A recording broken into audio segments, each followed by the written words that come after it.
Hello, I'm the Nostalgia Critic guy. Remember it so you don't have. Were there any sequels I missed? Well, leave them in the comments below and pray for me this month. I'm the Nostalgia Critic and sequel month is on the way.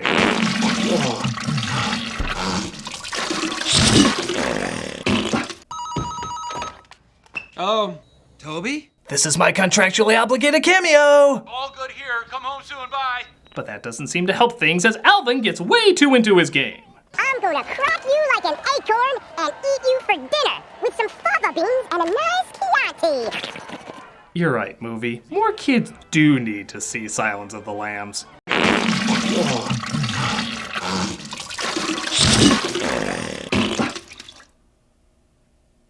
Hello, I'm the Nostalgia Critic. I remember it so you don't have to. I'm sorry I don't look my best, but seeing how we did the top 11 best movie sequels of all time, it only figures to do the top 11 worst. And guess what? There's a few more than top 11, so we had to do the absolute worst! And I'm not ready. In some respects, sequels are very difficult to do, trying to capture the magic of something people clearly liked and trying to make lightning strike twice while also taking the idea to a new level. But many sequels not only fail at that, but pour salt in the wound of annoyance. There's clearly more bad sequels out there than good sequels, so let's go ahead and determine how these will be judged. We're going to be comparing how much the sequel let down the previous film or films. It also has to have been shown in theaters and come from a series that started with promise. We knew nothing could improve Twilight, so why would it be a letdown if the sequels were bad? These are the films that could have been a contender, but instead turned into a con blunder. What's that? That was a bad add-on to something popular you loved? Well then I got you in just the right mood. We're gonna look at the top 11 worst movie continuations ever. Why top 11? Because top 80 would go too long. This is the top 11 worst sequels. After the, and I can't believe I'm saying this, smash hit Smurfs movie, it only figured to do a sequel with the exact same people. The downside is it's lame, contrived, not funny, bad for kids, bad for adults, bad for anyone. Actually, let's make this easier. The upside is it made a lot of money. And of course, that's what matters most, so they threw more money at the sequel to make more money back. The result, once again, is an unpleasant bouquet of nausea under the guise of family entertainment. And seeing how the last time I did a crossover was with the Black Nerd, it only figures to extend him the same offer again. Hey Black Nerd, how you doing? Hey, what up, homie? Yeah, man, put me down for 200 on the Patriots losing, all right? Ain't no way their ass can cheat their way to victory this year. You know what I'm saying? When you gonna come back here with my bone, all right? I got to get high. Man, Black Nerd has to do a review of the new Power Rangers movie trailer, and I can't do that unless I get blazed at. Oh! Hey, man, I'm about to call you back. There's a White Walker present. Well, if it isn't the nostalgia, bitch.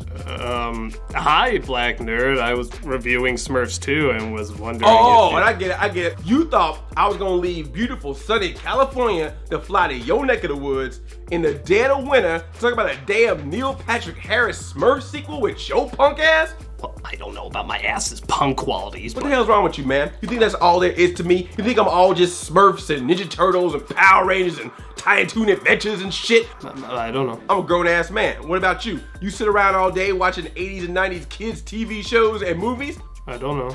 That's real sad. I feel bad for you, critic. I'm gonna pray for you. Maybe the next time you do a charity shout out, it should be shouting out to getting you a life. I ain't got time for this. I got an underground gambling ring to take care of. Not to mention all those hot Nintendo Switches I'm gonna sell on eBay that fell off a truck. You ain't hear that from me. All right, man. Peace, loser. Yeah, that's right. You better run. What you say, punk? Nothing. Watch yourself. Oh, and by the way, call me when you do Smurfs to Lost Village review. I'll be right there for you, critic. I love you like a play cousin. I'm Audi 5000. Chain chop yelp. You punk ass motherfucker. Well, I'll show him who's got a life. I'm reviewing Smurfs 2. Connolly throws him in the dungeon, but his animal friends are there to help him get out. What'd you finally hear my stomach growling? No, but we heard your tiresome monologue. Let's get you out of here, Your Royal Highness. How exactly does this dungeon work? You pull on the chains like anyone would do in a dungeon, especially if you're gonna handcuff somebody and that opens a way out? Kind of counterproductive, isn't it? Do most villains have setups like that? In 5 minutes, Batgirl, this whole room will fill with laughing gas. Better figure a way out if you don't want a bad case of the giggles.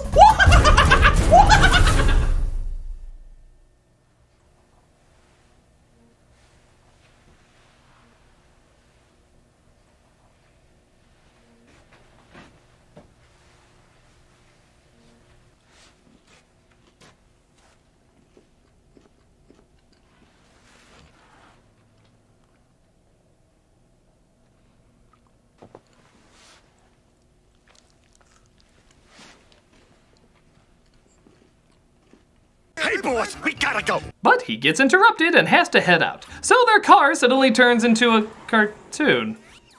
Okay, Ralph, why are sometimes things animated and then other times they're 3 dimensions? Like the car or the cardboard cutouts. Why does everybody call my characters that? I mean the actual cardboard cutouts. Oh, see, I wanted it to be like a live-action painting. You see, that's what I did for years and years. Paint! And I wanted to transform the lights and shadows of my work into a more physical dimension.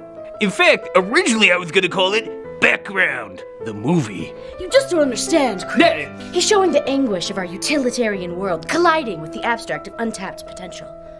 With boobies! Where the hell did you come from, follow-up question? Who the hell are you? I'm Julie Taymor, director of countless Broadway hits and kind of good movies. She helped me escape. Oh, okay. So what the fuck do you mean escape? Oh, escape. Don't you know we were in the Institute for the Artistically Insane? Oh my god, I've heard of that. That's where artists go when their ideas stop obeying logic and reason. I don't know why I was there. Having Bono do Spider-Man Turn of the Dark killed! Literally. It literally killed. Hey, you can't make an omelet without breaking some heads, yo. It's true. Yeah, you just don't get us, Critic. Oh god, Spike Lee. Can you believe they put me in there? After I directed 65 projects and at least 1/3 of them was watchable? That's why I love you guys. You understand me and the struggle, which is real. His work is about the oppression of blacks against whites, as told through an animated backdrop of color and no color, right? Yeah, with boobies. Well, at least nobody else escaped. Oh, well, there was that one guy who almost got away, but they caught him just in time. But I had 2 hit movies back to back. Don't worry about it. Just get yourself nominated for another Oscar and they'll forget about all the horrible things you've done. As flattered as I am that you would use me as a couples therapist, it is my non-professional opinion that you should seek an actual professional. But you're the only one crazy enough to understand us. Yeah, and to be fair, we do usually get along better when we take you against your will. Well, I've been kidnapped so many times at this point, there's probably a plumber constantly being told that I'm in another castle. What can I say? We're bound tighter when you're bound tighter. And I can practice my arts and crafts on your manacles. Yes, they're lovely, thanks. So let's get to the heart of the argument.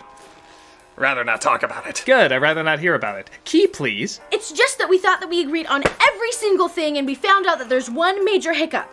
The Evil Dead movies. Yeah, if I had a nickel for every couple those broke up. He prefers the remake, even though the original is the cult classic. It's gooier and more realistic! It's demons possessing people! How is that more realistic? I can tell you some things. The funny thing is, it's kind of amazing we're having this conversation at all. The original Evil Dead, a horror film about a group of people being possessed by spirits, is still considered a cult classic. It put Sam Raimi and Bruce Campbell on the map, led to hugely entertaining sequels, and still stands as one of the most uniquely corny yet somehow badass horror films ever made. So, when it was announced a remake was coming out, people reacted how everybody reacts when they hear a remake is coming out. It was betraying what was perfect, don't fix what's not broken, something about fucking your mother with a chainsaw, it's the internet, you know somebody said that. Yet when the movie came out, many people were surprisingly open to it. They said it was different enough to be its own thing, yet had just enough callbacks and practical effects to make it a loving send-up. The blood hit the fan, and a lot of people seemed to have a gory good time. Well, most people. Oh, come on, that never works! I know you can hear me! I know you can hear me! Oh, hey, can you not hear that? Can you not hear that? Oh, can you not hear that? It's so silent! Hey! Oh, you can hear him, but not me, huh? Oh, yeah, just keep going in! Go to your happy little world! That's for hey! Now, a good therapist will tell you that disagreement is the core of compromise, and being open to a new point of view helps you grow as a couple. Thankfully, I'm not a good therapist, so I say fight until somebody wins. Yeah! So strap yourself in. Whether you have a choice or not, I don't have a choice, do I? Yeah, kind of figured. This is old versus new, The Evil Dead. Movies go through a lot of changes to get made. A lot of rewrites, a lot of reshoots, a lot of re-editing, and often that affects what many people consider the most important part of the movie, the ending. It's the last thing people see, so most storytellers agree it's best to go out on top. But doing so isn't always so easy. Many movies either rewrite, re-edit, or even reshoot their ending to make sure it has a satisfying conclusion, meaning there's other endings that changed a large outcome of the film. Sometimes the outcomes are so different you just gotta say, what the fuck? Whether for the best or for the worse, these are the alternate movie endings that have us scratching our heads in total confusion. And we're gonna look at the top 11 of them here today. Why top 11? Because the alternate version didn't test well with focus groups. This is it, Grandma. Blaze found it. So Rosie's story seems to be over as they find the monument dedicated to the dogs that made that journey. In the winter of 1925. Walter really did do all of that, didn't he, Grandma? Oh yes, sweetheart, he really did. I shouldn't. I really shouldn't. Come on. Let the kids have their true story. Okay. Balto facts. You're not gonna like it. You're really not gonna like it. Balto did not run the longest nor most hazardous part of the journey. The most dangerous and longest run was led by a dog named Togo, driven by a musher named Seppala. In fact, there were 20 mushers of varying dogs used to make the journey. Balto just happened to be the last one, so he got the majority of the credit. While Seppala and Togo did the hardest work, it was Balto that got all the fame, even from President Calvin Coolidge. In fact, there was such a hatred for Balto getting all the credit that him and his owner weren't even welcome to the award ceremony in New York for Seppala and Togo. This was all bullshit, wasn't it? Well, there was an incredible review done entirely by the Nostalgia Critic. Ah, there it is. About time I filmed the sucker. Wait a minute! Nostalgia Critic is still alive and he hasn't even filmed the review yet? Well, no. Random kid. I was just about to, but I had to get the script from my brother. You see, I was sick, so he wrote the majority of it this week. Oh my god. So we're not even in the future, are we? You're a special kid, aren't you? But what about the text that says we are? Oh, that's just my satanic arts. You lied! You lied about practically everything! Okay, look. Maybe everything didn't happen like I said. Maybe credit was given to the wrong person. And maybe like 98% of what you heard was false. But, did you have fun? I guess. Was it corny but beautiful at times? I suppose. And did you know anything at all about these dogs saving kids before I told you? Not really. Well then, for pulling most of this out of my ass, I'd say we had a pretty entertaining time. Well, I never thought of it like that. Hey, Critic, what did you think of Balto, by the way? Basically that. Oh, wow! Maybe there's more truth to fiction than I thought. Actually, there isn't. That was just a huge coincidence. Speaking of which, why did you bring her here to begin with? Oh, I just wanted to leave her here so I didn't have to tell her that both parents died from double erotic asphyxiation. Well, that backfired. She's all yours, Critic. What kept you? A child's mind is very delicate. Floor it!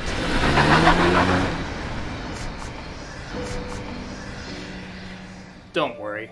I know a certain long-faced, balding, big-toothed comedian who would love to take care of you. Oh. She's all yours, Chester. Oh my god, I'm a mother! But Victor is too powerful and figures out ways to stop all of them. Victor, don't do this! There is no Victor.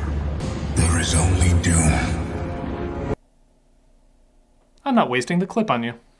Goes back to Francesca's house, whose family's in the middle of filming an Olive Garden commercial. The Olive Garden Italian restaurant, where all the best of Italy is yours. While Barney and Fred continue to think about their futures. I guess I always figured by this point in my life I'd have somebody special. Well, you always got me, Fred. Thanks, Bond. Okay, I'm trying very hard to resist the gay old-time joke, but you are making it very difficult. We let you out of the fancy bottle, now we get wishes, right? Yeah, Barney's right. Let's get this started. What do we have to rub? Now I have no choice. We'll have a gay old time. Good night, Fred. Good night, Bond. Good night, dum-dums. Sorry, I will never get used to how freaky that is. I am here to observe your species' mating rituals. So, get to it! Oh, Barney and me don't,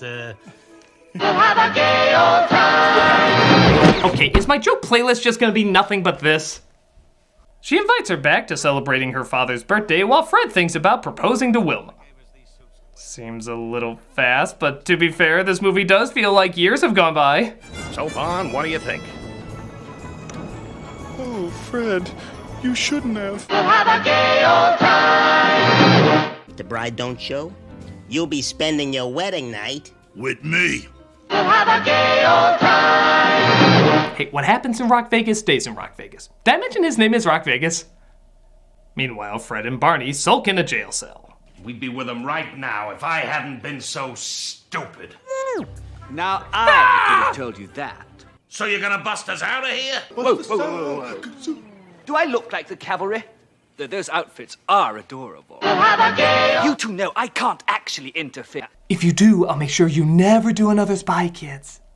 But Barney finds a way to sneak through the bars and get out. Blow. Alright, this is getting me hyped up. I'm ready for action. Negative. Our charts show that some people prefer it when you sit at a desk and do nothing. Oh, come on. Who would want to start Suicide Squad with someone just sitting down for 20 minutes just talking about the main characters? So we start Suicide Squad with someone sitting down for 20 minutes just talking about the main characters. Her name is Amanda, played by Viola Davis. She's an intelligence officer with an idea so insane it's just crazy enough not to work. Who do we call when the next Superman comes to take us out? Wonder Woman. No. The Flash. No. Aquaman. No. Cyborg. No. Batman. No. Lego Batman. How about the villains those heroes fought? Nope. No, even though that would arguably save hundreds of lives, that's not what happens. They actually hear her out. If another person as strong as Superman comes, we have to be ready. Are you seriously telling me that supervillains will do less harm than Superman? Did you forget how good Metropolis looked after Superman saved it from Zod? Okay, you have a point. Let's look at these crazies. Our first mugshot is Deadshot. Deadliest assassin around and possible savior of Will Smith's career. It also turns out he has a daughter who knows how to play peacekeeper when he pisses off the wrong people. It's over, Deadpool. Deadshot! Oh, well, this movie got a lot less cool. Oh, please. No! Killing him won't solve anything. It'll just turn you into a cold-hearted monster that any decent human being would immediately lose affection for. Yeah, well, that's never stopped me before. Now move out of the way, kid. I'm gonna shoot your daddy. I was talking to him, not you. Oh, sorry. Usually when people are angry about a costume man killing people, it's about me. You win, kid. Oh, but I wanted to kill him. I'm Batman. Next on our list is Captain Boomerang. He's pretty much rock-stated from Ninja Turtles before he was the Rhino. His superpower? You guessed it. Boomerang. You're going to take down the next Superman with a boomerang. Admittedly, it does sound stupid. Amazingly stupid. But you'll be distracted when I tell you that the Flash is in this movie. Hello.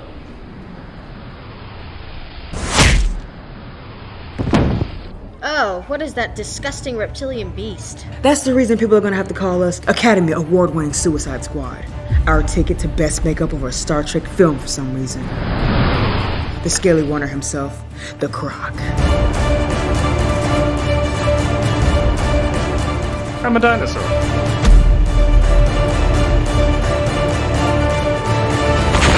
Next is Diablo, who can create fire and has sworn off violence. But we're saving his backstory for later, so we'll just skip him for now. Harley Quinn, the Joker's girlfriend. What's her superpower? Fan service. So hot. Oh my god. She used to be Dr. Harley Quinzel. She was assigned to the clown himself. He got inside her mind and made her a dangerous killing machine.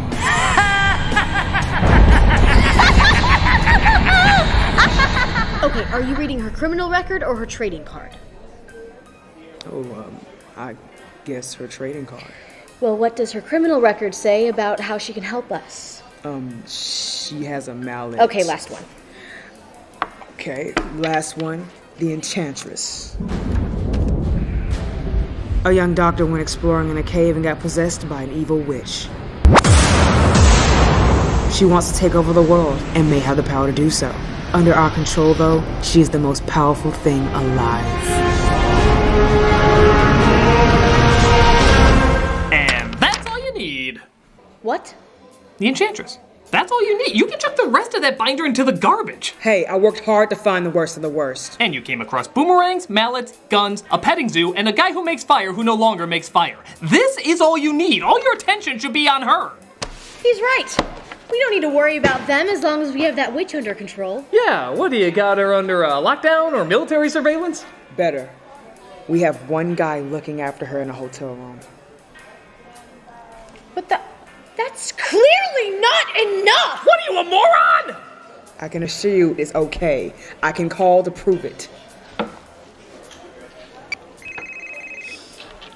Oh, hey Colonel, Amanda here. I was just wondering how... What's that? Oh. Uh-huh. Oh. Just let me know how that works out.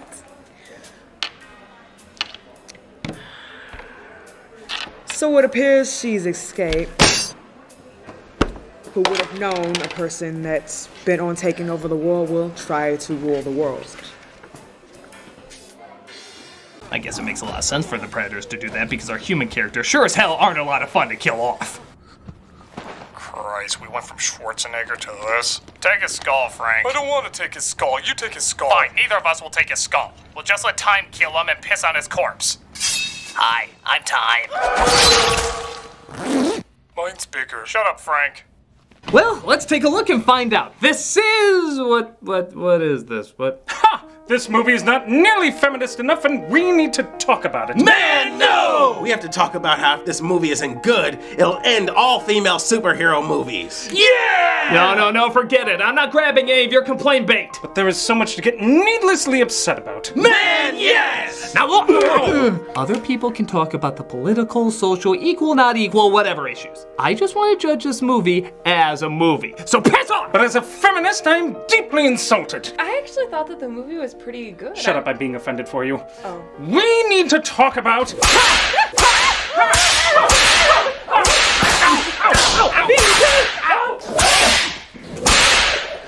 Hey, thanks, Wonder Woman. You fight for my right to wear satin tights. Damn lasso of truth, now everybody knows! Yeah, I don't think you could pull that off. Just start the review! Right.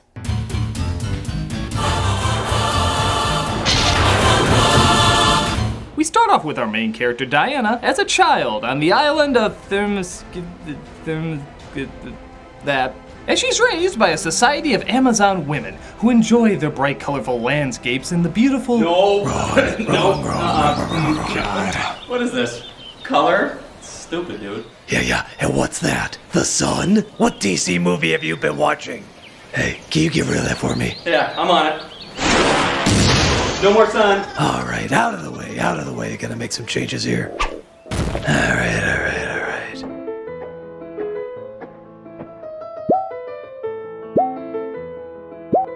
There we go. Much better. Now that's how you do a DC film. I felt a bit naked for a while there. Will you get out of here? We are trying to do something different and better. Oh, I'm sorry, we're not Marvel. You can do something different and better and not be like Marvel. Really? I didn't know that. Archers! Piss off, She-Ra. And certainly no other bear had these weird feelings that I had. So he sees the king of the Arctic, who also happens to be his grandpa. I, too, can speak to our human visitors. Polar bears are icons of the Arctic norm, and an icon with a voice can be very powerful indeed. Yeah, that's our shitty way of saying we just can. But at least our powerful icons are used for lame movies and annoying ad campaigns. What would you do for a Klondike bar? Would you watch Norm of the North? Not a chance. Plus, our love interest Sawyer, played by Jasmine Guy, continues to comedically be the subject of needless violence, the best kind of violence. I'm not usually for animal cruelty, but if Tom and Sawyer could get together for a slapstick routine, I already have the perfect name. Tom Sawyer? That's actually better.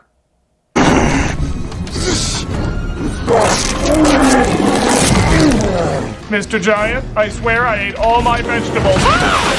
They get to the boat and Tom and Jerry seem to miss it, but luckily, Tuffy has a boat just for him to catch up. Good thing I always keep a spare boat by the river.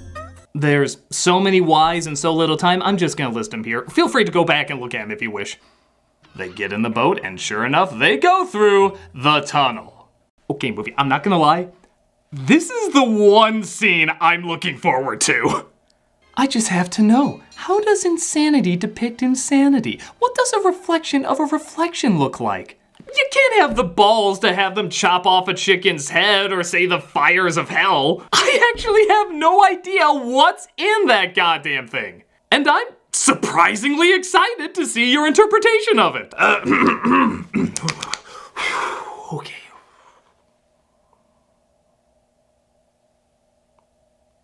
Okay, go. There's no earthly way of knowing. They're having Tuffy the mouse do this scene? There's no knowing where we're going. Are they actually saying the whole poem? Is a hurricane a-blowing?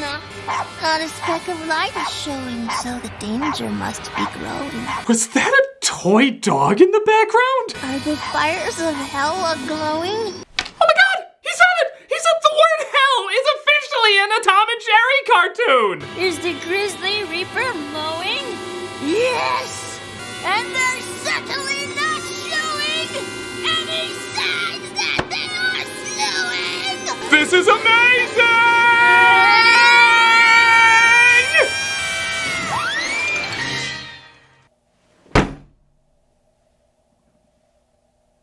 Did that really just happen? No joke. This might actually be more insane than the original. The first one had people's fears. It wanted to scare and frighten them. This has a toy dog, an Oompa Loompa who's also a mouse, a kid mouse with a cute little lisp, in a Tom and Jerry cartoon where they say the word hell. Don't get me wrong, I know Gene Wilder is terrifying in the original, but look at this! Any signs that they are slowing! Look at this! I'm not saying this is better than the original, not by a long shot, but I am saying it's crazier. And it's kind of the best thing in the movie. No, we don't need that. It goes without saying. Oh, what's this, kids? Oh, this is another excuse to do weird stuff again, isn't it? Well, your last excuse did result in Beetlejuice, and that was a big critical and box office hit. Okay, you can take the rest of the day doing another one. Those bunch of scamps.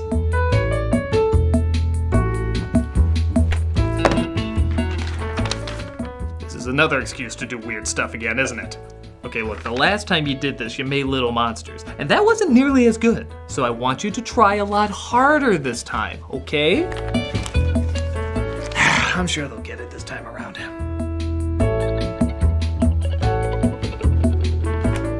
Okay, look, your last film was Cool World. Cool World! There's only so many times you can use this excuse for doing weird stuff just for the sake of doing weird stuff. I'm giving you one more chance. If this next one isn't nearly as good as Beetlejuice, you're both in big trouble. All right? Get on my sight.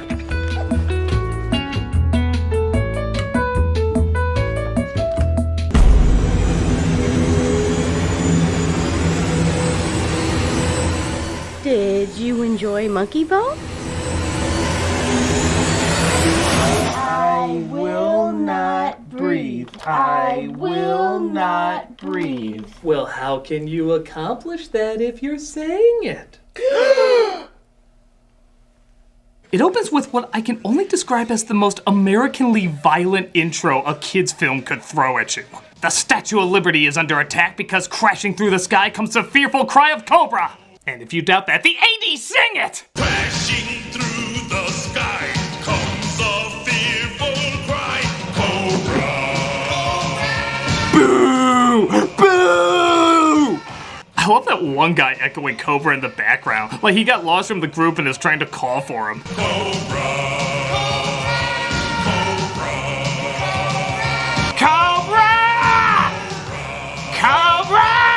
And it's spreading far and wide. Who can turn the tide? G.I. Joe. Send them to G-rated hell! Oh my god, this is way too much America to take in for only 1 minute. I need to calm down with some Canadian. Okay, continue. Look at this. It's the most amazing opening ever. Everybody is shooting, everybody is flying with fire, and all around Lady Liberty while an 80s theme song plays.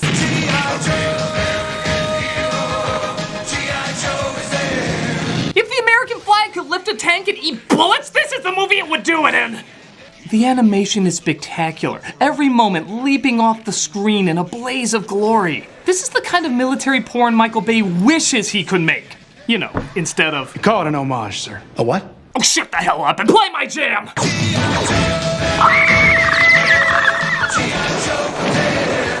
Oh, and you think CGI Tobey Maguire posing in front of the American flag is iconic? Pussy pansy piss! We have Duke picking up the American flag, rocket packing it to the sky, following him all the way up the Statue of Liberty, and planting it on her head with his team while cheering to their 80s theme song. All you need is a Trump tweet saying he doesn't like it, and it'll be the most American thing in the world.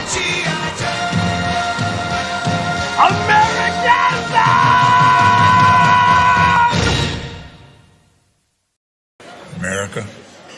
America indeed. I'm the Nostalgia Critic, I remember, so you don't have to.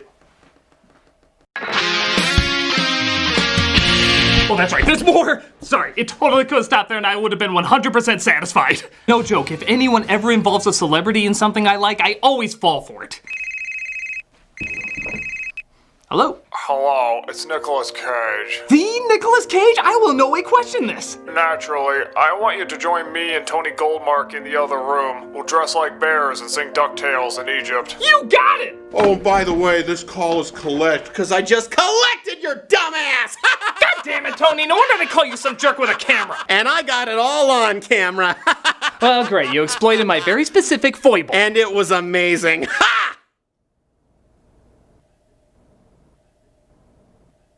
So you flew all the way out here just for that, huh? Yeah, in hindsight, it didn't really justify the cost. I mean, plane tickets, gas, hotel. Do you have a hotel? I slept on the roof. Good God, man. Mind if I stay here until I crowdfund my way home? Yeah, sure. God bless you. Ooh, The Sorcerer's Apprentice. You know, Critic, in the course of reviewing Disney rides, I also sometimes review their movies and other projects. Good.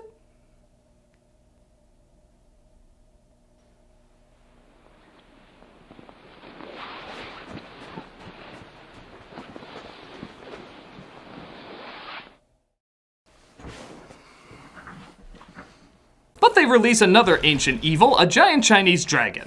And much like the live-action reboot of Mulan, it's only there to consume riches. But could be worse. Could be made even more standard by throwing in a princess needing rescuing up ahead. Of course. You will notice her suffering in torment, psychically sending images to Aragon of her twirling in the forest and skipping to pleasant imagery. That doesn't sound like torment. That actually sounds really nice. It is totally not nice. It is to show how brave she is by portraying peaceful imagery even though she is suffering. You sure you didn't just want to work in some whimsical forest porn that's trademark of fantasies now? Yeah, I even see it in commercials. You could slap a shampoo logo over it. I assure you it is deep in stuff.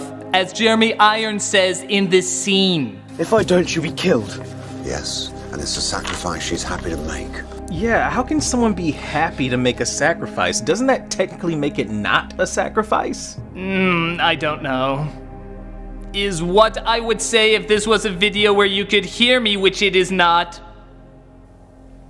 Can we turn this off? Oh! Oh! What is with these camels? You know somewhere a kid is watching Inside Out for the first time right now? One unlucky son of a bitch. We have farting camels! Emotional development, intellectual understanding, great humor. Nope! Farting camels! We cracked it! We know what's good for your kid! Thy name is Farting Camels! Please Do not thank us. Let your summer schools do that. We're giving them a lot of business. Got my own life now. I know that. I just wanted to be part of it. They blow up at each other and sit in silence while, there's no other way to say it, they're in a car down by the river! He outsmarts the AI jets, but not before having a flashback to his incredibly cliched childhood.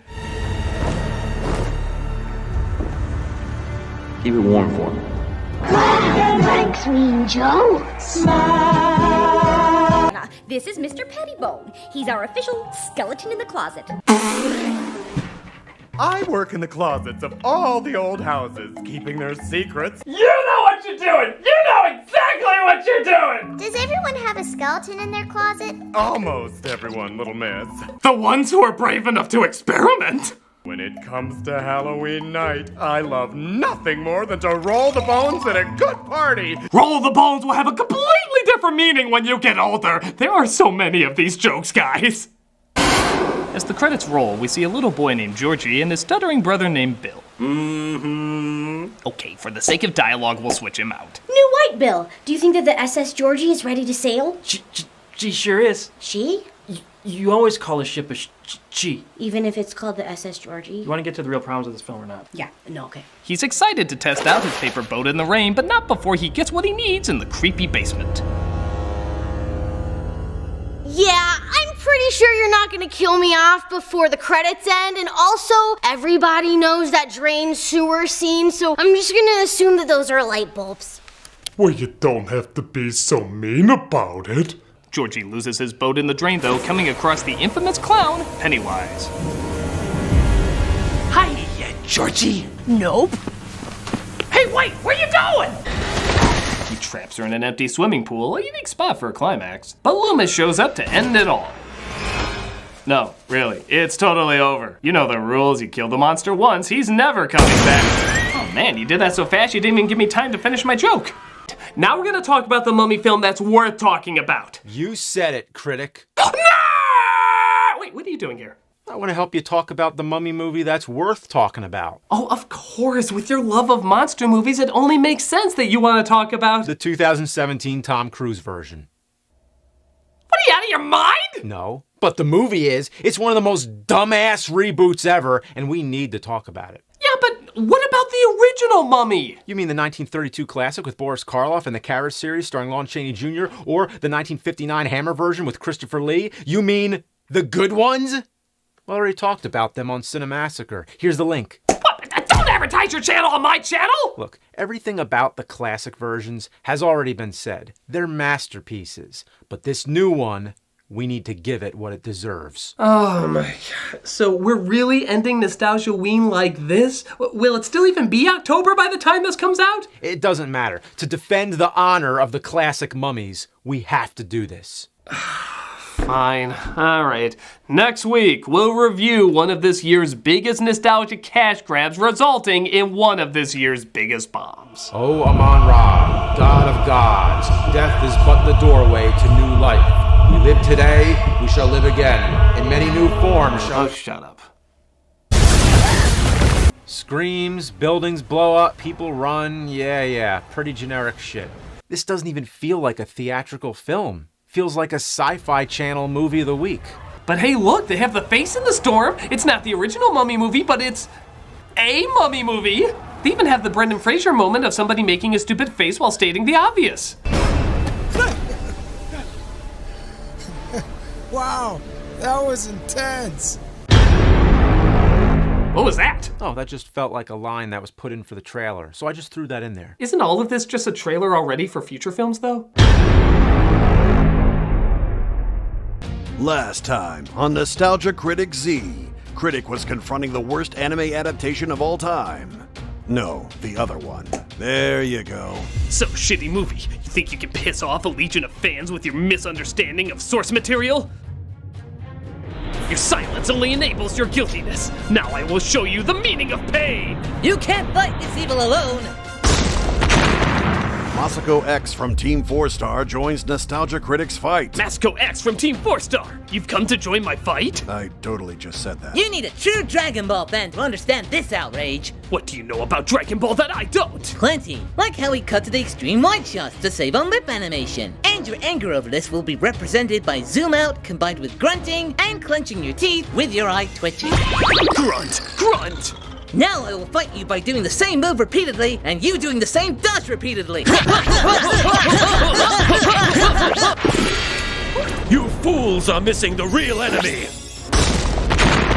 Little Karibo comes to talk sense into the feuding heroes. So, Little Karibo, you've come to talk sense to us, the feuding heroes? Am I just not here, or...? Get out of here, Yuki Blow! You're not even from the right anime! Maybe, but I'm smart enough to know that while you two are bitching like pansies, your opponent is building his power. My god! He's going Stupid Saiyan! It's okay. This usually lasts 10 minutes. There's surprisingly little fighting in the show. It's mostly us screaming while rocks rise up. But he's using his Stupid Saiyan power to make stupid people say his movie is good. What? Impossible! Just check out its critical score. It's over 9%! What? 9%? There's no way that can be right, can it? People who don't know the show are being duped into thinking it's good. We can't let it get away with that. Agreed. Let dueling sides join forces just this once. And by once, we mean probably many times. What's up? But Rufus, Jesus is himself and achieves the power of flight. The kids' reactions are all great, but this one kid in particular cracks me up. She's seeing a boy fly and she has a look that says, I can make money on this. I put together 5 different business plans for this to make me rich. Yeah, this one launches the nostalgic feels. It's the first commercial for Super Smash Bros. On Nintendo 64. Now it's a commonplace idea to see your favorite lovable characters beat the shit out of each other, but back then, seeing these cuddly cute balls skip was pretty shocking when it was followed by this. Good lord! Suddenly it's Joaquin Phoenix from Gladiator looking over an enchanted bloodbath. Something's gone wrong in the happy-go-lucky world of Nintendo. What I like is before you realize it's all going this direction, it just looks like Mario snapped at Yoshi. What the hell did he do? Did he have a flashback to when he was a baby and Yoshi failed to protect him?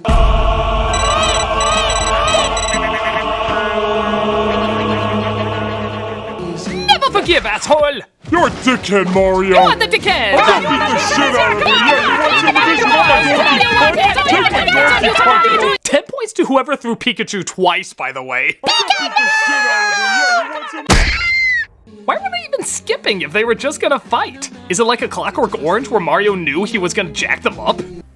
I was calm on the outside, but thinking all at the time. So now it was Yoshi, the general, saying what to do and what not to do. Well, I vivid what to do. Couldn't you just get revenge by dropping him off another cliff? We know the Yoshi species are like socks to you.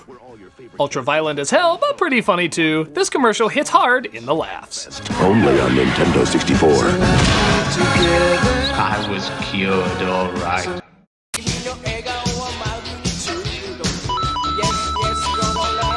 Hey Mario, I just GTA'd a city in 5 seconds. None were left alive and I robbed their dead corpses. Okay, you explain what that was. Meanwhile, Ricky talks with his great-grandmother. You just got for an it. I'm sorry, could you say that again? You just got for an it. We'll come back to that. Why don't we move on to the next sentence? See, for the what is now? Every time a minute of this plays, a Pixar animator kills himself. What the hell's going on? Am I really seeing this? Every time she talked, it's like hearing a dolphin read from the Necronomicon. This can't be real. See, for the what is somebody better call an exorcist. Oh, wait. I got it. It's backwards speech. If you take the audio and reverse it, you can hear what she's actually saying. So go ahead, let's try it. But you just got... I'm recording this dialogue at the Pentagon where they're holding Jesus. He's still alive, and he has plans. Plans the government doesn't want you to know about. The answers are in the Christmas special. It's filled with clues. That's why none of it makes any goddamn sense. Rewatch the special to find the truth. Rewatch the special to find the truth.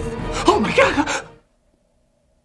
No, that's not worth it. So it looks like the turkey is putting the moves on Gonzo's feathery girlfriend. But Camilla's my girlfriend. You gotta be kidding. You're not even a bird. Let's just say the attic matches the basement, okay? Pardonne-moi, mon chéri. Serves you right. Come on, let's go. Why did that anger him so much? This is a guy who breaks into God knows how many houses and almost commits child murder, yet speaking French to a woman was too far? Imagine how he'd react to this guy. Où c'est-il ça? Moi, je viens de la France. Je suis... What the fucking world is coming to? How do you like that? Kylo Ren finds he can't destroy his mother, but luckily the other fighters can, blasting her into space. I'd be lying if I said this wasn't a little awkward, considering this is Carrie Fisher's last movie. Oh, don't worry. It gets even more awkward. Oh, come on, Critic. Show what really happened. That is what really happened. She goes shooting star on our asses. Even if you overlook Fisher's passing and the fact that we're watching her cold corpse come back to life. That's a pretty big overlook. When did Leia learn to do something like that? We see how hard it is for prodigies Luke and Rey just to move rocks. How could she vacuum suck her way back to the ship with no practice? Maybe Luke and her were getting a drink one night and he said... So if by some rare chance you're out Sandra Bullocking in space, just remember, hold your hand out to the nearest ship. Force has got your back. It's uncomfortably specific, but good to know. Welcome to my world. It's weird.